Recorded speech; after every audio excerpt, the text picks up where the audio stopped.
Здраво и добродојдовте во уште едно видео каде што ќе збориме за микропропагација на растенија. Во ред, знаеме дека растенијата се размножуваат на два начина.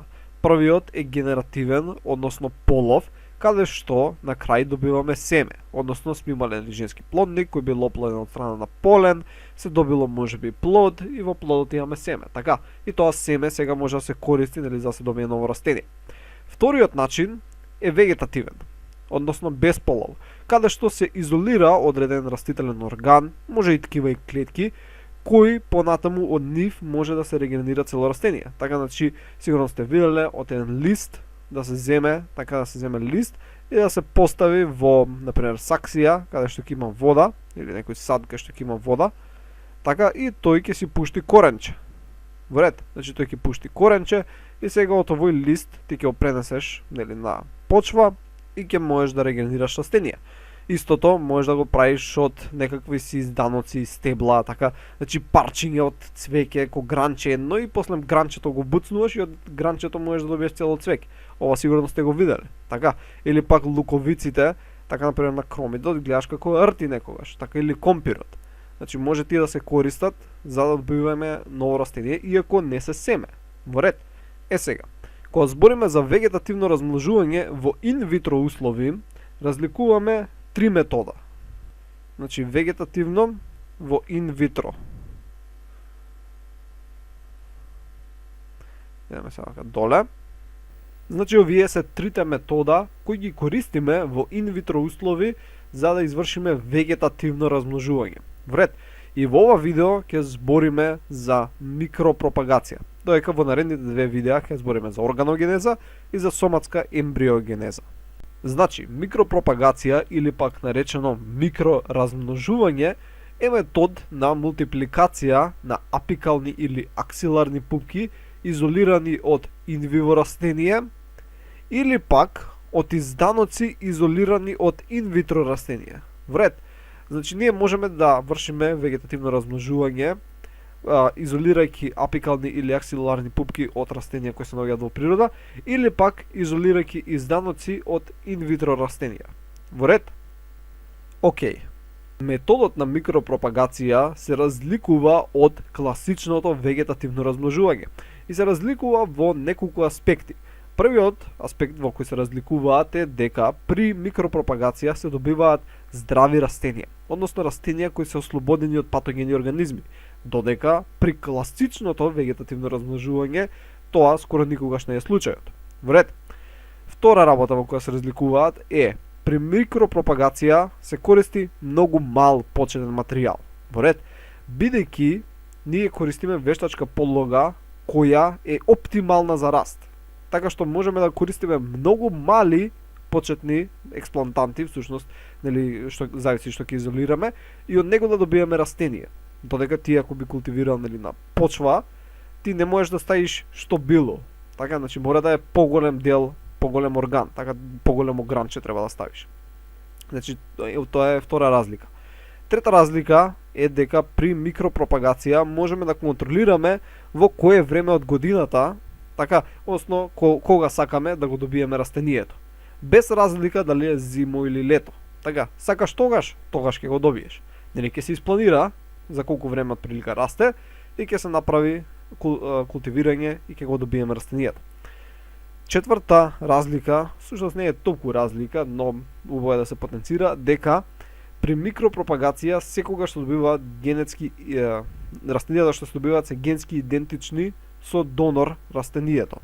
И од овој факт произлегува и третото име на микропропагација што се нарекува клонско размножување. Односно методот на микропропагација има на некој си начин три имиња. Односно микропропагација, микроразмножување или пак клонско размножување. Главно, како почетен материјал за микропропагација се користи шут тип од апикален издавок, односно од апикална пупка, и тоа го спомнавме во претходното видео, односно тоа беше, нели, меристемската купола заедно со голем број на лисни приморди, односно заштитни ливчиња. Во ред? Значи тоа беше шут тип. Исто така може да се користат ноди, но ако имаат развиено аксиларни пупки, значи пупки во пазувите. И 32 главни почетни материјали кои се користат во методот на микропропагација. Првично ќе спомнеме два збора за култура на апикален врв од изданок.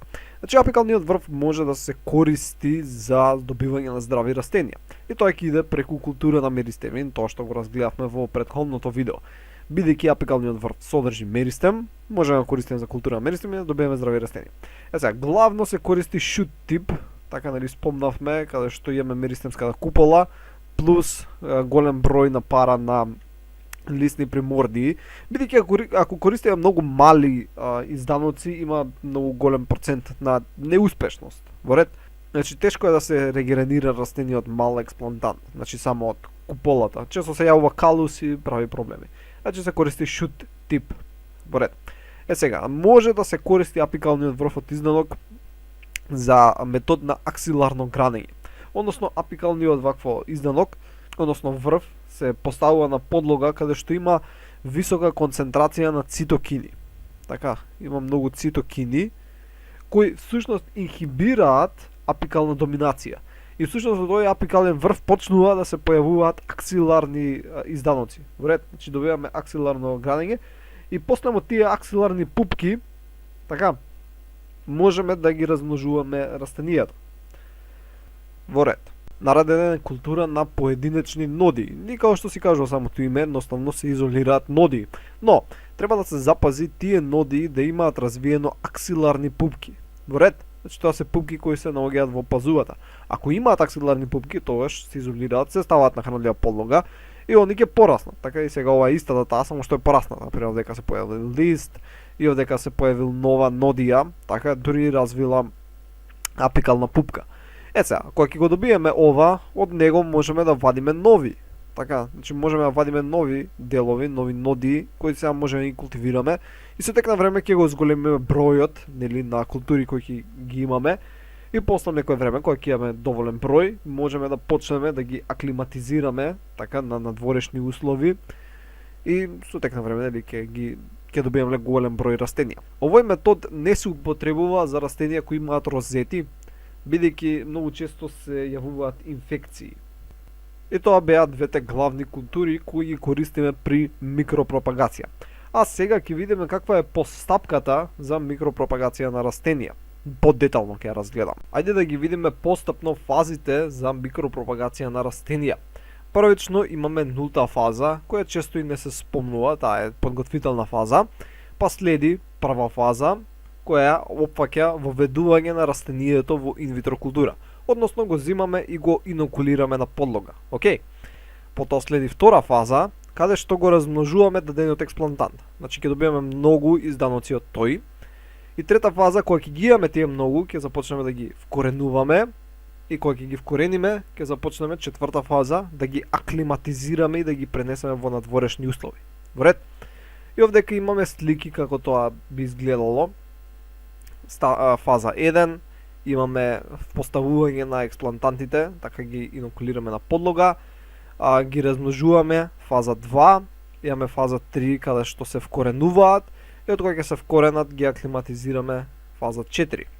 Овдека имаме како е воопшто инвитро микропропагација, нели рековме дека можеме да изолираме ноди кои што имаат аксиларни пупки или пак може да се изолира шут тип. Така, нели така спомнавме. И двете може да се развијат, можеме да имаме аксиларно гранење, така се создаваат повеќе гранчиња кои имаат аксиларни пупки и после од нив може да добиеме уште повеќе изданоци, вред и така натаму. Значи, ова се слики за тоа што го објаснувавме до сега. Прва е нулта фаза, така, или како што ја нарековме подготвителна фаза, бидејќи буквално се подготвуваме. Ја подготвуваме лабораторијата, подготовка и стерилизација на хранливата подлога, ги стерилизираме инструментите со кои ќе работиме и површинска стерилизација на растителниот материјал кој сме го изолирале. Првата фаза е сега да ги инокулираме овие стерилни почетни експлантанти кои сме ги изолирале. Така, значи во претходниот подготвителната фаза ги стерилизиравме и сега треба да ги внесеме на хранлива подлога. И од апикалните и аксиларните пупки, ако нив би ги изолирале, од нив ќе се развие розета или изданок со формирани ноди, аксиларни пупки и листови. Зависно од експлантантот, можеби по потреба треба да додадеме и фитохормони. Најчесто треба да дадеме фитохормони за развиток на апикален меристем, но некогаш ако е многу голем експлантантот, тој може да содржи ендогени фитохормони, така, значи самиот по себе да се има, и во тој случај не мора да додаваме фитохормони, но често тоа не е случајот. Втората фаза опфаќа мултиплицирање на изданоците кои ги добивме во претходната фаза, нели во првата фаза добивме изданоци, така кои имаат различни работи на нив, и сега едноставно ги отстрануваме и ги поставуваме на нови хранливи подлоги, на тој начин добиваме повеќе изданоци. И овие нови хранливи подлоги на кои ги поставуваме, многу е битно какви фитохормони ќе имаат. Особено е битно да имаат цитокини, бидејќи цитокините инхибираат апикална доминација и поради тоа имаме повеќе гранење. Ако има повеќе гранење, добиваме уште повеќе изданоци кои можеме да ги ставиме на нови хранливи подлоги и така натаму. Ауксини обично не се додаваат бидејќи прават калосно ткиво, а гиберелини може да се додадат ако сакаме да издолжиме одредени аксиларни пупки од лисната розета. Сега кога имаме голем број на изданоци, тие се субкултивираат на подлога која ќе промовира ризогенеза. И главно опфаќа три постапки. Значи првично треба да го прекинеме развитокот на аксиларни изданоци и ова го правиме користејќи ниски концентрации на ауксини и цитокинини. Поред, треба да ги издолжиме изданоците, нели имаме голем број на изданоци, сега сакаме да ги издолжиме и ова го правиме со висока концентрација на гиберелинска киселина GA3. И ги има многу, затоа тројка. И главно се издолжуваат бидејќи што е поголем изданокот, полесно е да го вкорениме. Значи ако е мал изданокот, тешко е да му направиш корен. И од кога тоа ќе го направиме, веќе започнуваме да му правиме корен, ризогенеза. Некои изданоци не им е потребна посебна подлога за да направат корен. Значи прилично се добри наводници, така што може да се направат корени без посебни услови. Но најголем дел од изданоците треба да се постават во раствор од ауксини, главно е подлога, значи не е раствор, него е подлога. Околу една недела од ауксини, па после се пренесуваат на смеса, што се рекува базална подлога. Ќе бележиме вака. Значи базална подлога, која се состои од песок, перлит и тресет во сооднос 1:1:1. Во ред. Значи наликува така како ѓубриво, иако не баш. Океј, значи тоа е ко вид почва која е вештачки направена со овие три работи. Сега, самиот процес на ризогенеза опфаќа три стадиуми. Првиот е индукција, па имаме инициација и на крај имаме елонгација. И овде повторно се е поврзано со фитохормоните. Значи индукцијата, правично е да разгледаме, таа зависи од односот на ауксини и цитокинини. Во ред. Но ние во подлогата најчесто ставаме само ауксини. Така не ставаме цитокинини. Зошто? Бидејќи најголем дел од изданоците ендогено си продуцираат цитокинини. Во ред, така затоа не ги ставаме. И обично кога ставаме ауксини, користиме индолтрибутерна киселина. ИБА. Тој ауксин го користиме бидејќи се покажал како дека има најголем капацитет за индукција на корени.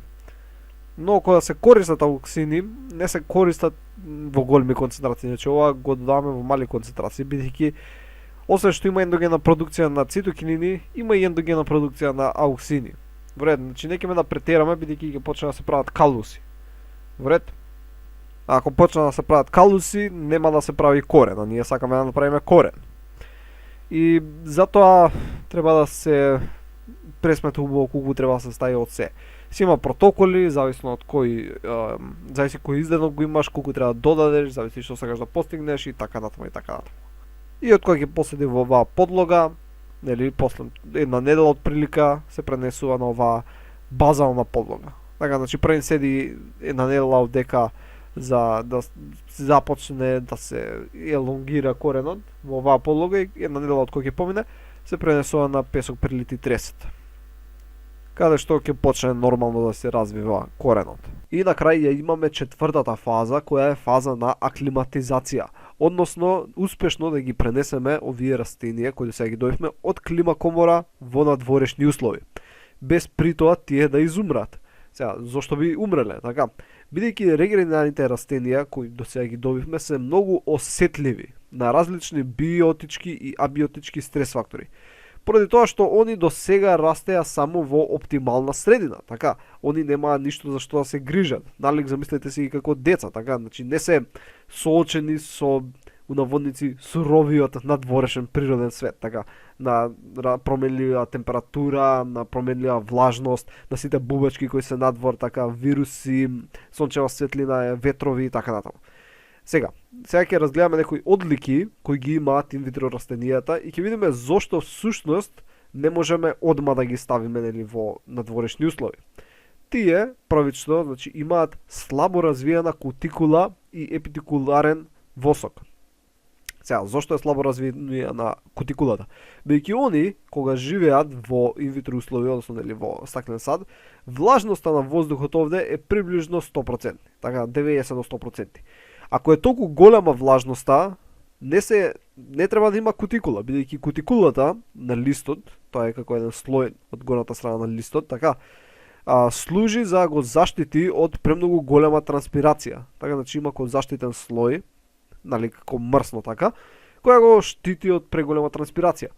Овдека во инвитро услови, додека го растевме, треба да има голема транспирација, бидејќи има колку сакаш вода, влажно е 100%, така што нема смисла да има кутикула и затоа нема.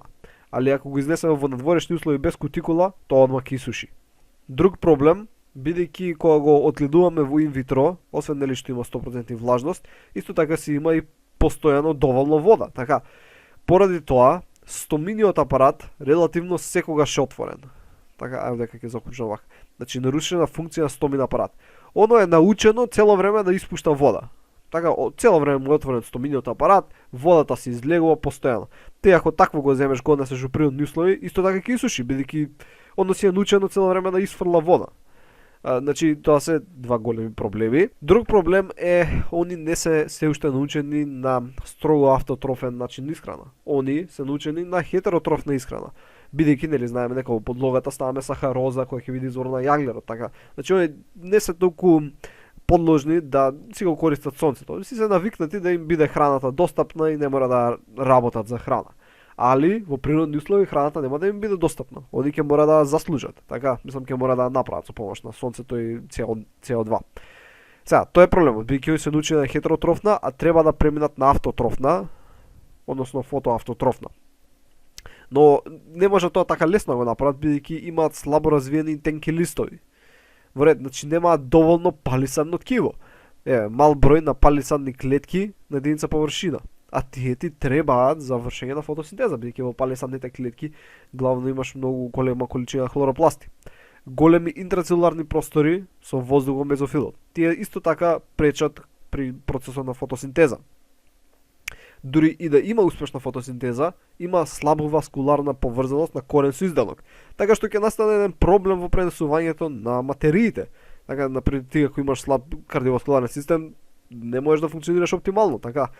Значи, васкуларната поврзаност е слаба, тешко може да продуцира собствена храна, односно фотосинтезата не му чини, бидејќи има тенки листови, има малце палисадни клетки, многу изфрла вода, бидејќи стомите му се постојано отворени, дека има, односно нема кутикула.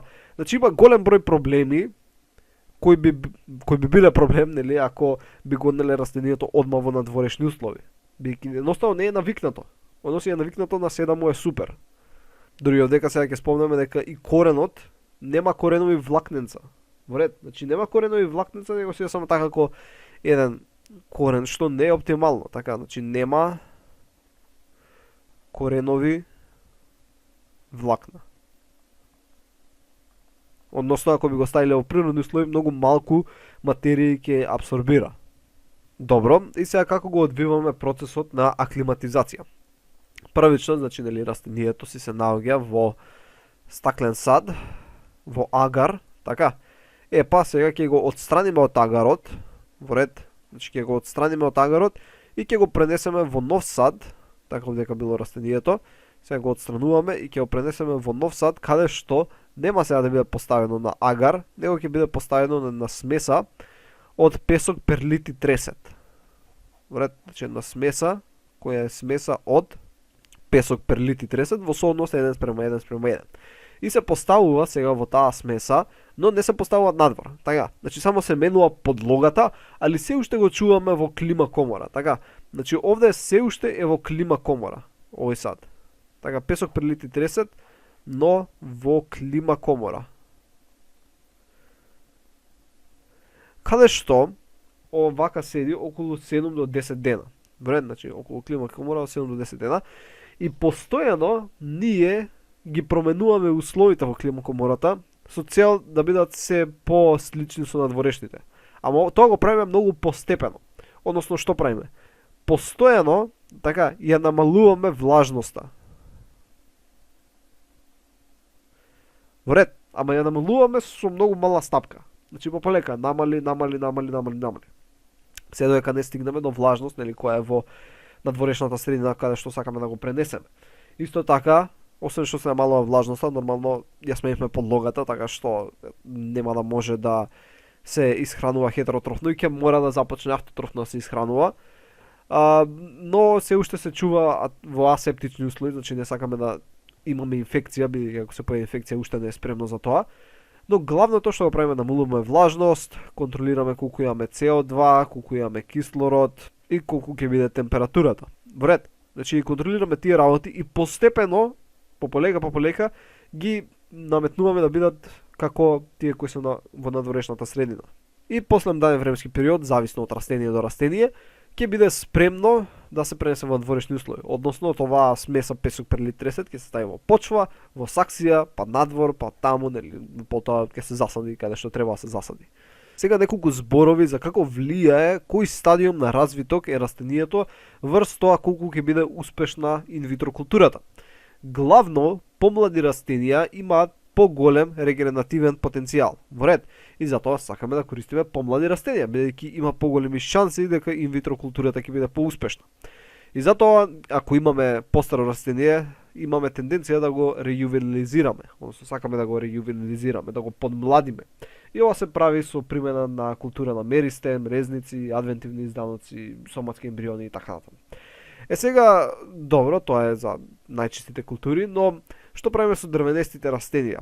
Тие прилично потешко се култивираат во инвитро услови. И ова е поради повеќе причини, едноставно стерилизацијата на дрвенестиот материјал е често потешка, исто така најчистите дрвенести видови имаат многу голем долг животен циклус, дури да порасне за да биде самоодржливо треба многу време.